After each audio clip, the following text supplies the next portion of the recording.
Allegations. Nothing personal word of the day. It is Monday, August 14th, 2023. Good morning. Hope everybody had a good weekend. So many stories to get to that we're just going to start with what's going on in Tampa. A distraction they clearly did not need played out this weekend in a most bizarre way. And there's a lot of different things going on. Wander Franco. Remember the guy in the Rays, that major long-term deal, superstar, 5 tools, let's sign him, let him be here his entire career, give him hundreds of millions of dollars, that Wander Franco. Wander Franco, the same guy who's been disciplined by the Rays during the course of this season, some issues in having him be a grown-up in the clubhouse, that Wander Franco.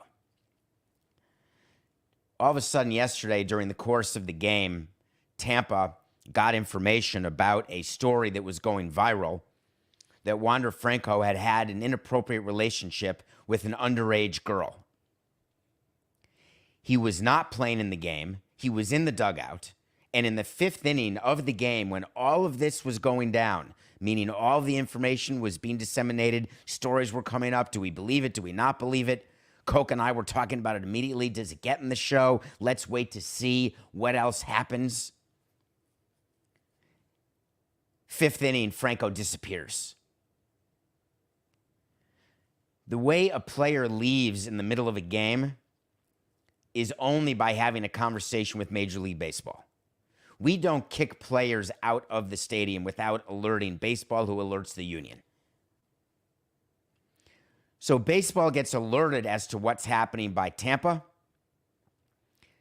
Baseball has to give a statement immediately where they say they are investigating, we are looking into the allegations. The Rays have to give a statement after the game. When you know this is coming and you can't avoid it, you start working on the statement during the game, and it's the normal, we are working on it. We take this situation seriously. We're in close contact with Major League Baseball as it conducts its due diligence. Every team has the same statement when you have an issue with a player as it relates to domestic violence, underage, inappropriate sexual relations, abuse. That's the statement that the team is told to make. That's what the team does make. And then baseball, through its Department of Investigations, starts investigating. As you may recall, a player like Trevor Bauer, he stays on the team. He was going to pitch after everything came out about what he did until baseball stepped in and put him on administrative leave. Wander Franco has not been put on administrative leave yet, but he did not travel with the team after the game yesterday when Tampa was starting its road trip. If you have a player not traveling with the team, that player has to either be hurt, be on the injured list, be on the suspended list, the restricted list, administrative leave. There has to be a reason. Otherwise, that player goes with the team. Now, you can get a Major League Baseball and union-approved paternity leave. That's a different list. But there has to be an explanation as to why a player is not with his team. So we're going to have to hear what the Rays did with Franco and what Major League Baseball is going to do with Franco. I'm interested in this story in another way because Kevin Cash, the manager of the Rays, all of this is going down. We can get word down to the manager when something's happening during a game. We will call the clubhouse manager, go to the clubhouse. We will have a clubby go to the dugout and tell the bench coach what's happening, give a note to the bench coach so the bench coach can tell the manager. We will not talk to the manager during the game directly. After the game, we can tell our PR people that we're going to close the clubhouse to media for a few extra minutes because we have to speak to Kevin Cash, because we have to give Kevin his talking points for how to deal with the situation. The Tampa Rays did that. Kevin Cash, of course, was asked after the game why Franco wasn't playing. And then where was he? And what Cash was told to say and what he did say is, I'm aware of the speculation and I'm not going to comment any further on that. The day off was because it was a day off. He was asked, was there any issue with Franco other than getting a regular day off? And Cash said no. I never once gave a position player a day off on the day of his giveaway. Not one time. Pitchers, during their giveaways, bobbleheads or whatever, if it's not their day to pitch, they don't pitch. Bench player giveaway, he's a bench player. But when your regular has a giveaway, your regular plays on the day of the giveaway. The baseball department knows what the marketing department's doing. The team president makes sure of that. There are VP meetings discussing this. The promotional calendar is done during the offseason. Wander Franco getting a day off on his giveaway day, which coincidentally was yesterday. By the way, you wouldn't believe what the giveaway was. It was a snapback hat only for children 14 and under. I would assume that Rays, speculation, did not know about the allegations prior to the gates opening. Because if they did, I would be shocked that they went ahead with the giveaway. Given what the allegations are, I would have pulled that giveaway. Kept them in the box. Once the Rays find out and the giveaway is happening, nothing you can do. Knowing it's the giveaway and still not playing him. And it's not as though he's getting 2 days off, which is what you do with a regular who you're trying to get rest to. You give them a day off before an off day to get them 2 full days in a row. The Rays are playing today. So this would have been a scheduled Sunday off for Franco, a 22-year-old, might I add. But a scheduled Sunday off, first game missed since the All-Star break. But why not combine it with an off day? It all seems very coincidental to me that Franco was not in the lineup and Kevin Cash having to tell you that, no, it was scheduled. Well, that doesn't make me feel any better about the Rays because if it were scheduled, then they scheduled it on the wrong day. If no allegations had come out, there are people going to the game to get the giveaway to watch Franco play, and he's sitting. The Rays general manager was seen going into Cash's office after the game, which is what you do because you're going with your PR guy to tell Cash what to say, to talk about what you're going to do. There was no way he was going to comment. The Rays are going to stay quiet. They have to stay quiet until Major League Baseball decides what they're going to do. And they're going to act quickly. What do you do when you have a player signed to a long-term deal and they're problem children? Does that sound familiar? Anybody in San Diego thinking the same thing about Tatis? When he got suspended for steroids, concerned he's on year 1 or year 2 of a 13-year deal. When teams sign young players to long-term deals, they do it with the understanding it's not going to be perfect. There are going to be moments. There are going to be problems. There's going to be behavioral issues. There's going to be maturity issues. But we believe in the talent, and we believe in the deal that we got. That used to be what a front office would think. The problem today is the long-term deals that are being signed by the young players are not being done at a discount, which means you're paying full rack retail rate. What's the benefit? I never understood. Now, Atlanta does it right, you could argue. Are you sure? Locking up everybody for tons of years? We'll find out. They're not going to bat 1,000. But when you do sign a player like that, you're not thinking steroids, Tatis, and you're not thinking domestic violence or inappropriate sexual misconduct or any sort of suspension like that. What you're planning for is potential dips in performance, peaks and valleys, growing into leadership, growing into power. He'll hit in the teens, but we see him as a 30 home run player. Growing into different positions, no problem. He's an infielder now.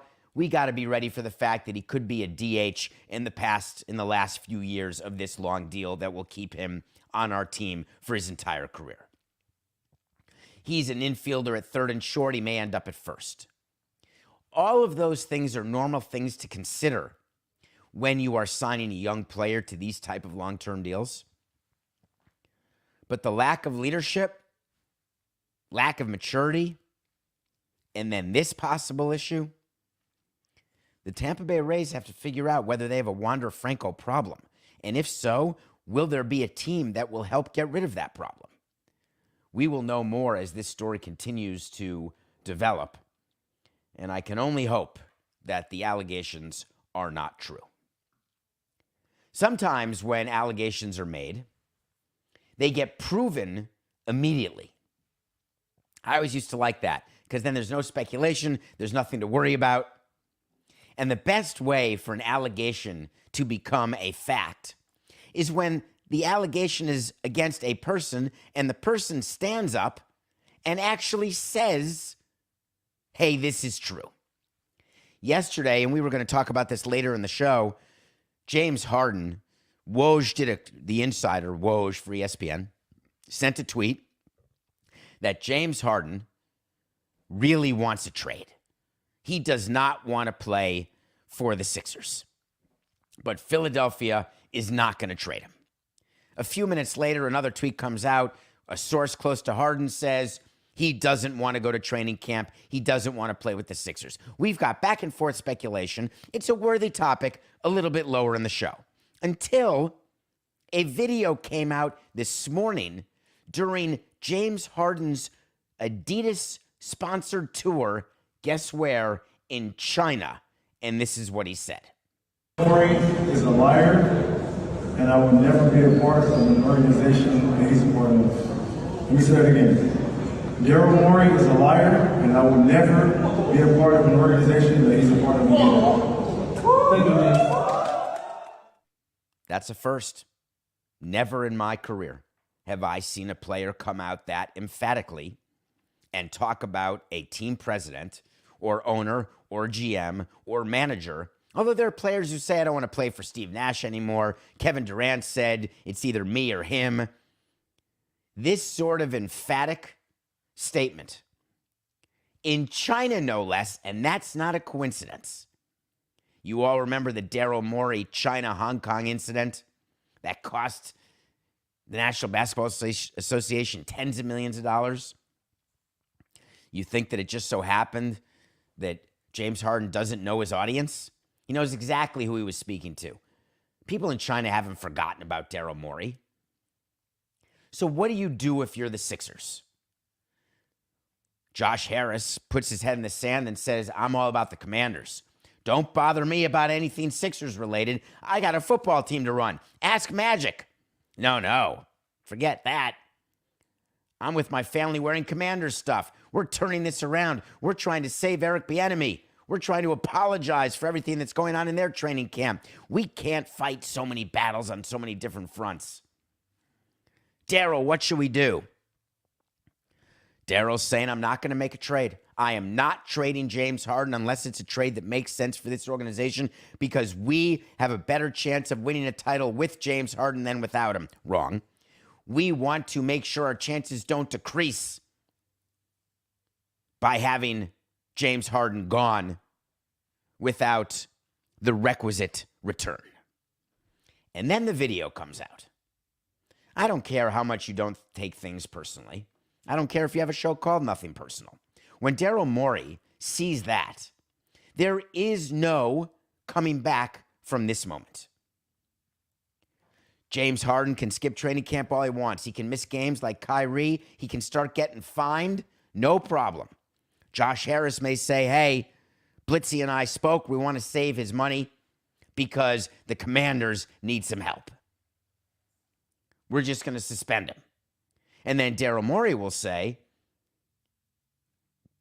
we can't win a championship like that. And then Joel Embiid will say, I don't want to be here anymore. We're not a championship caliber club. The Philadelphia 76ers have no choice but to trade James Harden now, no matter the return.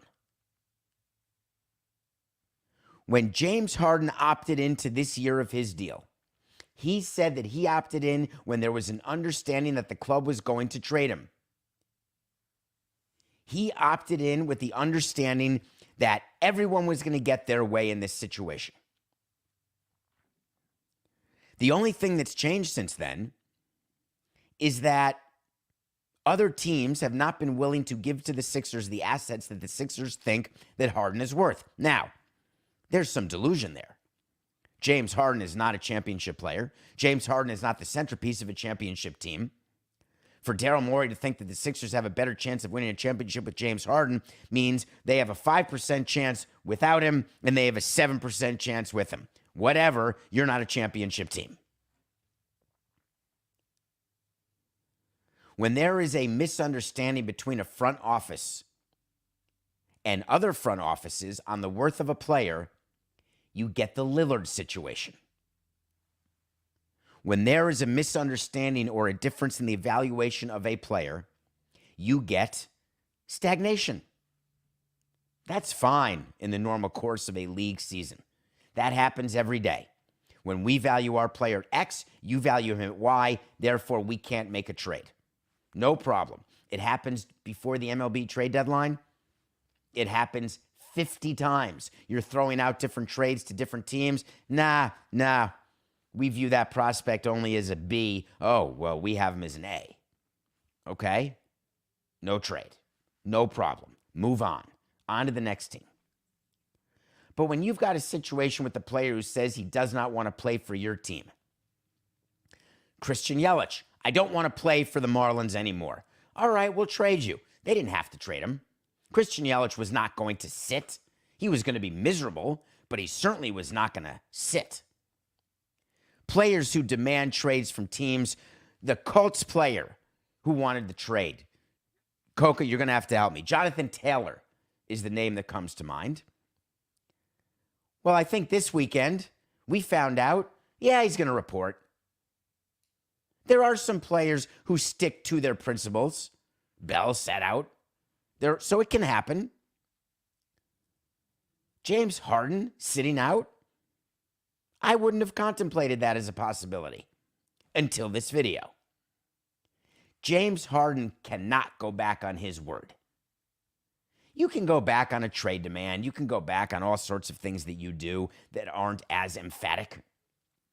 But when you make that video, which will be viral, it will get attention today. It just came out this morning, and we're live at 8 a.m. Everyone's going to pick it apart. There's nothing to pick apart. That's the end of the relationship. It's not the, hey, I don't love you when you do this. Hey, I think we may need some therapy if you do that. This was, Daryl Morey is a liar. Let me say it again. I will never say never. James Harden did. I will never be a part of this organization if he's in it. So you think Josh Harris is going to wake up today and fire Daryl Morey and say, James, please come back. Look, we took care of it. NGTH, not going to happen. How does this end? It ends with tears and a journey. And here's the journey. The Sixers are trading James Harden. Josh Harris will walk into Daryl Morey's office and say, Daryl, I choose you. Do the best you can. Get expiring contracts. If we have to waste a year, we're going to sit with Joel. We're going to explain to him that, hey, it didn't work with Harden, but we've got a plan. Here's the free agents available. Here's the money. Here's what we're thinking of using it on. What do you think, Joel? But you cannot go into the season with James Harden suspended. So wait to see is when we tell you something's going to happen. If it does, we revisit it. And if it doesn't, we'll tell you it didn't. Unlike those other shows that you may watch where people just forget about the things they say wrong. I guess if you just talk loudly enough, it doesn't matter that you were wrong. We always revisit things we get wrong. Official wait to see. The Philadelphia 76ers will trade James Harden. All right, Coco, when we come back, we are going to review a series that I binged last night, 2 nights ago into yesterday. I want to explain how I watched Hijack. And then we're going to talk about what happened with Kevin Brown, the broadcaster. You will not believe the statement that he released that we predicted would happen, that he came back and announced a game on Friday. His suspension was over. That ridiculous suspension that happened, that the Orioles suspended their own broadcaster for saying exactly what was true. It was a huge story last week. Well, he came back, and before he did, he made a statement that will certainly make you smile. We'll be right back.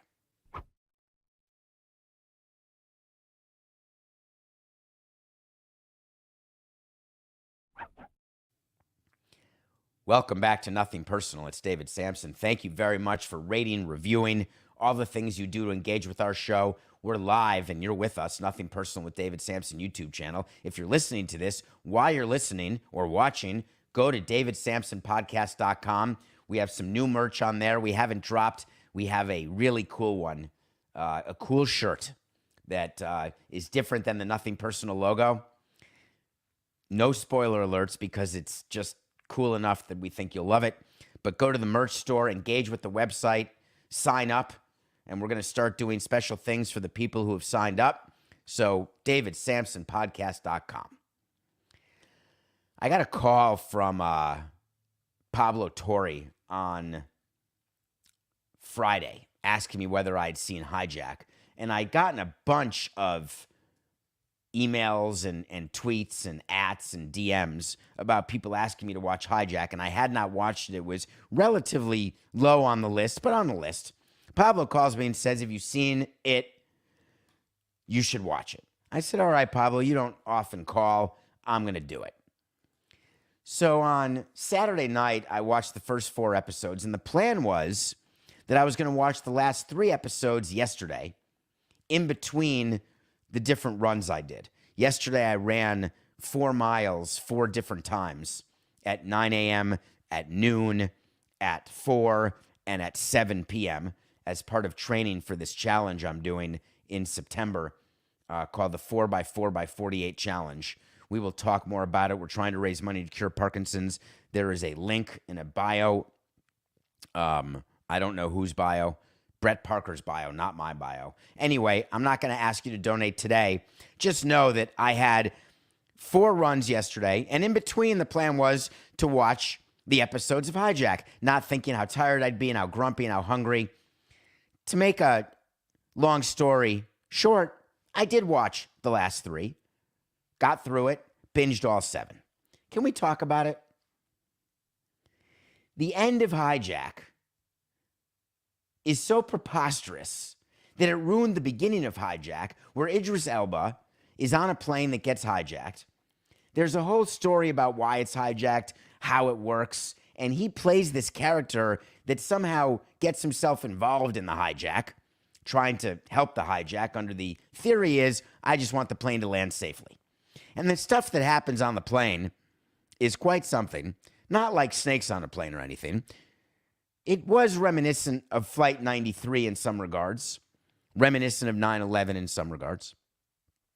Scary in that regard, about people on a plane deciding they need to take control of the plane from hijackers. The whole concept of hijacking is something that, as someone who was in New York during 9/11, a New Yorker during 9/11, it is something that you try not to think about too much because it's still 20 years later. And when you see a plane flying relatively low in New York City, every New Yorker thinks the same thing. And I'm not sure that PTSD will ever go away. Whenever I see a plane flying low anywhere, I think the same thing. Whenever I hear an engine, I think the same thing. And this entire 7-episode arc toys with you until it becomes ridiculous. And that's when they lost me. The problem is, as I give you this review, I'm concerned that my review of the last 3 episodes where the absurdity happened was tainted by the circumstances under which I watched it, which were with ice pads and ice packs and drinking Gatorade and despondent and nervous that I had to go out and keep running. So I'm curious what you all think of it. Just for the first 4 episodes, I would watch it. And once you watch the first 4, you're going to have no choice but to watch the last 3. And then I'm going to want to know. So what's my recommendation? Might as well watch it so we can talk about it. So Friday night, Kevin Brown came back. Quick recap. Kevin Brown, play-by-play announcer for the Baltimore Orioles. Baltimore Orioles, best team in the American League. Baltimore Orioles, great story. Leading the AL East, obviously, if they have the best record. Word comes out that their beloved sportscaster, their beloved broadcaster, is not in the booth, had been suspended by the Orioles for conduct detrimental to the team, for saying something on the air about the fact that they can't and haven't beaten the Devil Rays, the Rays. The Orioles had every opportunity to deny that was the reason they suspended him. They didn't, which means that's what it was. Then they announced he's coming back Friday, and I told you, as value added for your loyalty of watching Nothing Personal and listening, I said, I assure you, Kevin Brown will not deal with this once the red light goes on. When the game is starting, he is just going to do the game as usual. He did it with a statement that was released prior to the game, which enabled him to not say a word during the game. Kevin Brown does not release a statement that is not done in conjunction with the Baltimore Orioles. Ideally, when your employee needs to release a statement, you sit with the employee and you come to an agreement on what the statement will read. In this case, I can only hope that Kevin Brown did not want this statement to be released because it was so preposterous. He said in 4 paragraphs, Orioles are the most exciting team in the American League. That's his start. Great. Unfortunately, recent media reports have mischaracterized my relationship with my adopted hometown Orioles. As Coca pointed out in the pregame, there's been no mischaracterization at all. No one's spoken about your relationship with the Orioles. They were talking about what the Orioles did to you. Let's keep going. The fact is that I have a wonderful relationship with the organization and our ownership and front office. And they have fully supported me since 2019 when I came abroad. I figured that the next part of the statement was that I've had family issues. I've had some mental health issues. I needed a vacation. I had a pre-scheduled trip. I expected the next paragraph to be an explanation of why he missed the time. Because if you've had a wonderful relationship and the organization has always supported you, then why the hell were you suspended? For something so preposterous. Luckily, we've got more of the statement to learn more. I ask that everyone disregard the distracting noise of the past few days. How can we disregard it? Don't put in a statement asking people to disregard what is viral. I know that you've got food in your teeth. I ask you to kindly disregard it. Don't worry about the head of lettuce. Don't say anything. It's ridiculous. I can't disregard it. I'm looking right at it. Disregard the distracting noise because I've worked closely with Orioles senior VP Greg Bader for the past 4 years, and John Angelos, who's the owner, and I have a solid dialogue based on mutual respect. Huh? I had a lot of broadcasters in my day. I'm trying to think how many of them that we would have say, I've got a solid dialogue based on mutual respect. The only time owners actually speak to broadcasters in general is when they're not happy with what the broadcasters say. But that's why you've got a senior VP of communications, and that's why you have a team president. But maybe John Angelos is so involved that he gives the annual review to Kevin Brown. And then he said, we are all good here in Birdland. I am proud to be an Oriole and call Baltimore home, and there's no place in baseball I'd rather be now and for the long haul. Go O's! Kevin, are you okay? Are you being held hostage? Has your booth been hijacked? There must be an explanation for this statement. So Coke and I did a little digging. And wouldn't you know it, Kevin Brown's contract expires at the end of this season.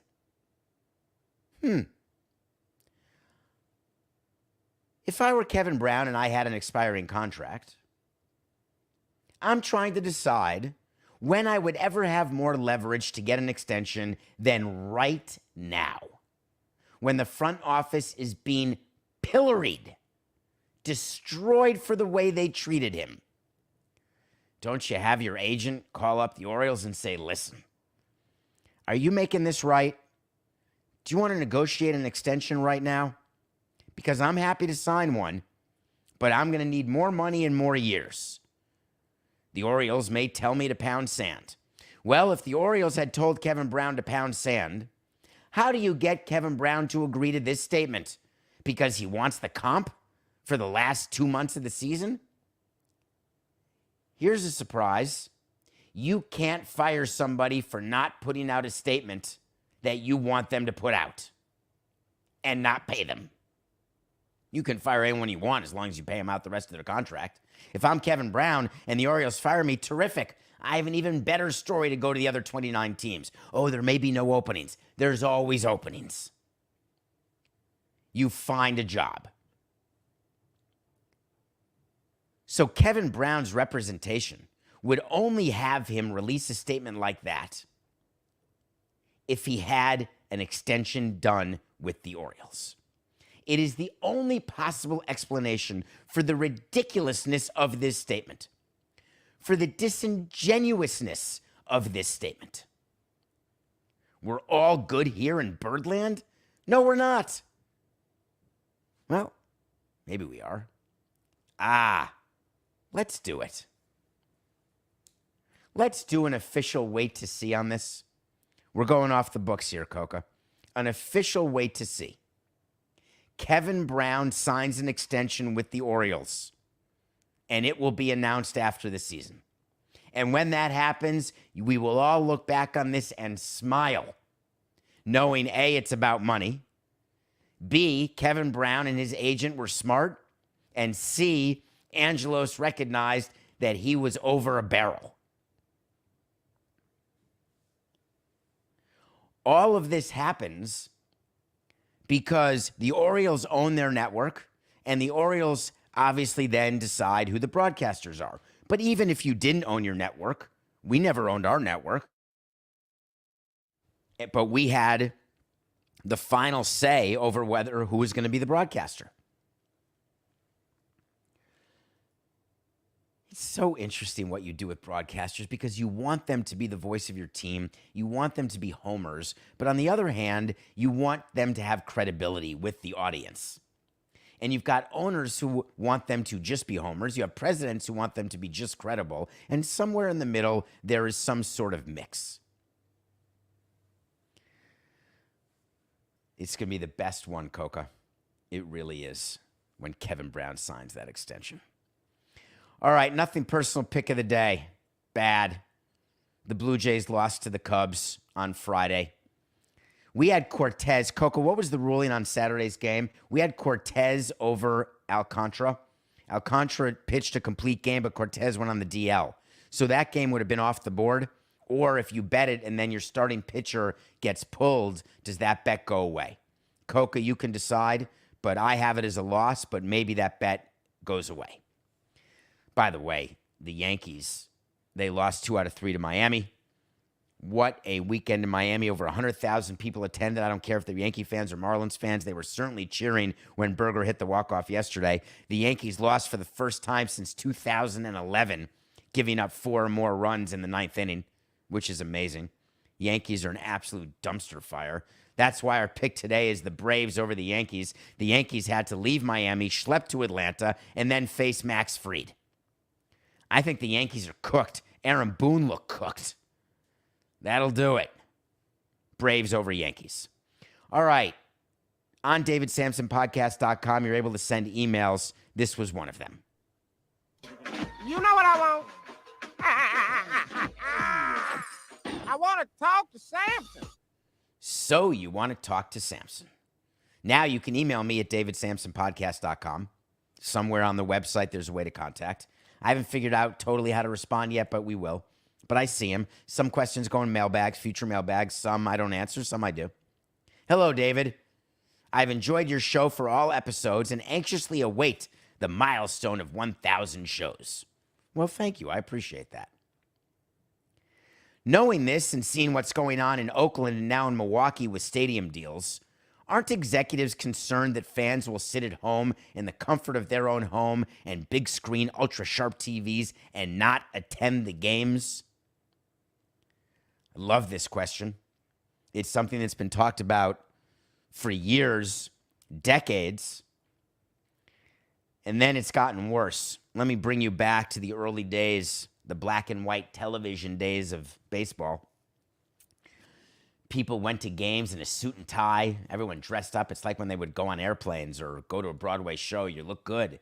Now people dress like schleps wherever they are. Thank God if you've bought stock in the schlep companies. Although Lululemon's not schlep, but you know what I'm saying, gym wear. So the point always was that when you have no other great alternative, you go to a game. That's how you engage with your favorite sports team. Then TV started. Yeah, it's not high def. Still going to the games better. Then high def started. Wow, that's something. Are people going to not want to go to games? We better give value. We better do giveaways. We better do promotions. We better have good ticket prices, great food, sell the experience. Then you've got high screen, high def, large screen TVs. The question is that impacting attendance? Right now, Major League Baseball's attendance is way up. Hard to know what's real, what's not real, but people are into baseball. The new rules, it makes perfect sense if you were going to start making up attendance like Selig used to, that you would do it this year because of all the positive press around the new rules. If you combine that with the positive press of attendance, you get to draw the bridge. Hey, we're more popular than ever. Our ratings are up. Our attendance is up. It's the rule changes, baby. Baseball's back and people are McLovin' it. It all becomes part of a narrative. Do you remember when we talked about the narrative of Oakland and Tampa, and I told you that the stadiums they're looking at are small? This is one of the reactions, one of the responses to the alternate way to engage with your team, which is home in the comfort of your living room. You make the stadium smaller because you try to push demand up and you try to lower supply. Even though you have 81 games, it's easier to do 81 games at 30,000 than 81 games at 50,000. Stadiums are getting smaller. There was a cycle where stadiums were getting bigger. The Colorado Rockies played in Mile High Stadium. Then they built Coors Field. They weren't satisfied because they were selling out, so they built even more seats. Now they're making it smaller again. You're constantly adjusting based on supply and demand. Simple economic principles. Oakland and Tampa are both looking at very small stadiums. And it is a direct result of the different ways people engage. And it will have an impact, not just on total industry attendance, but it also has an impact on total industry revenue. Unless you can get the same gate revenue at 30,000 people that you can get at 40,000 people, which means you're increasing the prices by about 25%. So your average ticket price at 30,000 has to be 25% greater than 40,000 in order for the same revenue, rough math. If you've saturated the market and there's no more elasticity for ticket demand or ticket prices, then you just get less gate revenue. One of the issues with less gate revenue, that means players get less money. Players share in postseason gate revenue, as an example, directly. They share in regular season gate revenue indirectly by having higher payrolls. The union doesn't like when World Series games are played in small stadiums because the revenue pot generated becomes smaller. And then I told you that expansion's coming, but only once Oakland and Tampa are done. And that was a general benchmark that Commissioner Manfred gave you. And that's what we had been under the assumption of for a decade and a half. Take care of Oakland, Tampa, once Miami was taken care of, and then we'll do expansion. But it's taken so long that now there's other stadium issues. We touched on the Milwaukee stadium issue, and something happened this weekend with Milwaukee. And I need to address it because I'm from Milwaukee, and I love Milwaukee, and I love the Brewers. A story came out that Milwaukee's 7-decade run as the Brewers in MLB could be coming to an end because there is no new deal for renovating Miller Park, which is not Miller Park anymore. The Milwaukee Journal-Sentinel is reporting that the Brewers could begin exploration of relocation by the fall if they don't get a deal for American Family Field. Remember, they're looking for hundreds of millions, and the politicians in Milwaukee have said no. There was a tax that was levied to build Miller Park. When Bud Selig got that deal done, that tax has expired and gone away, and they don't want to start it again. And they will need to do something, including counties paying part of that tax, being taxed, and they didn't even get a ballpark. It was surrounding counties.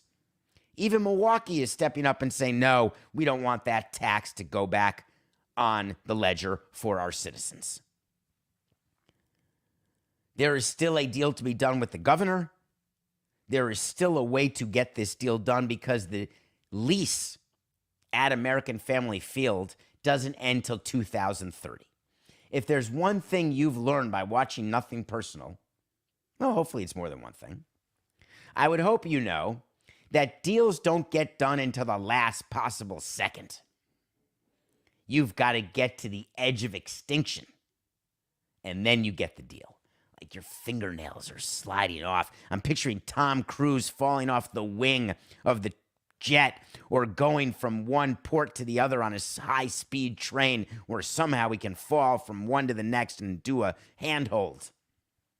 That's the type of support that is required and timing that is required to get a stadium deal done. So if you are a Brewers fan, please take a breath, be calm, try to ignore all the articles, try to ignore the segments if we keep doing them, although I don't want you to, but just recognize that this is standard and it does not mean the Brewers are leaving. As a matter of fact, I will go on record today, August 14th, 2023. The Milwaukee Brewers are not leaving Milwaukee. They're not going to Nashville. Baseball cannot keep relocating teams to expansion markets. But there's tons of fighting that's going on. The Orioles, the aforementioned Orioles are still fighting. John Angelos, bless his soul, he's got more to worry about than Kevin Brown. He's fighting for his own money to renovate Camden Yards, which is now an old stadium. They only have till December 31st to get something done, and Angelos has been on record, as has the governor in Maryland and the people in Maryland, saying, hey, we've got a deal done. Turns out Angelos said, you know what? I'd like a little more money and a little ability to develop around Camden Yards. I just went to visit Atlanta and Chicago, and it looks really cool there, where I can keep getting revenue sharing dollars from baseball because I'm a revenue sharing recipient in Baltimore, which I shouldn't be, and I can make money that won't hurt my revenue sharing dollars with ancillary development around Camden Yards. This is brilliant. And I'd rather you pay for it. That's triple brilliant. But don't worry, we'll still have Kevin Brown as our play-by-play guy. We'll still be the Orioles that you love, and we'll refurbish Camden Yards, and everything will be great. But in the meantime, would you do me a favor and send me an extra $300 million?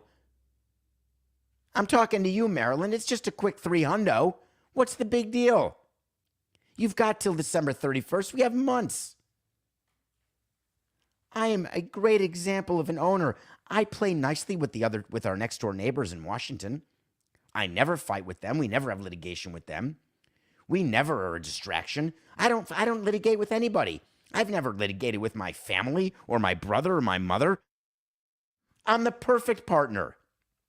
Just give me that $300 million, please. I think they're going to look right at John Angelos and say, no chance, toilet pants. It's just business.